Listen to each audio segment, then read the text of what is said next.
இந்த அக்ஷய பாத்திரமே இதுக்குள்ளே 33 வகையான மூலிகைகளும் 11 வாஸ்து பொருட்களும் இருக்கும். உதாரணமாகவே ஒருத்தங்களுக்கு பணம் வரலைன்னா அவங்க வீட்டில் ஏதோ ஒரு பிரச்சனை, இல்லைன்னா அவங்கக்கிட்ட ஏதோ ஒரு பிரச்சனை. இது 2 தான். வீட்டில் இருக்கக்கூடிய பிரச்சனைகளை ஒழிக்கிறதுக்கு தான் அந்த வாஸ்து பொருட்கள்.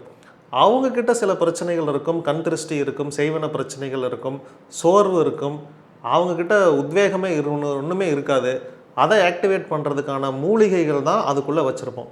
இது மேலே பணத்தை மட்டும்தான் வைக்கணும். பணம், வெள்ளி, தங்கம் இதில் என்ன வச்சாலும் பெருகும். நீ பில்லை கொண்டு வந்து இந்த பில்லை இதில் வச்சினாலும் பில்லுக்கு மேலே பில்லு பெருகும். அவ்வளோதான். அதனால தான் இதில் பணத்தை தவிர வேறு எதுவுமே வைக்கக்கூடாதுன்னு சொல்கிறது. மிகச்சிறந்த மாற்றம் கிடைக்கும். எனக்குமே இந்த அளவுக்கு பணம் நிறையா கிடைக்குது அப்படின்னாலுமே அக்ஷய பாத்திரம் தான் காரணம். முதல்ல இது எனக்காக உருவாக்கப்பட்டது தான். இதனுடைய பெட்டர் ரிசல்ட்டு தான் பக்தர்களுக்கு நான் கொடுத்து பார்த்தேன். பக்தர்களுக்கும் நிறைய நல்லா சூப்பராக வேலை செய்யுது. இந்த மந்திரமும் அப்படி தான். கடவுள் எனக்காக கொடுத்தார், நான் உபயோகிச்சு நான் நல்லா இருந்தேன், நான் நல்லா இருக்கிறேன்னு சொல்லி எல்லாருக்கும் கொடுத்தேன். இன்றைக்கி எல்லாருமே நல்லா இருக்காங்க. இன்றைக்கி ஒரு மிகப்பெரிய வரவேற்பு, ஒரு அங்கீகாரம். நீங்கள் கேளிக்கை சித்தரை கண்மூடித்தனமாக நம்பலாம்.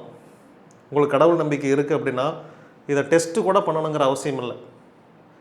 கண்மூடித்தனமாக நீங்கள் நம்பினாலே நிச்சயம் உங்களுக்கு நல்வழி கிடைக்கும்.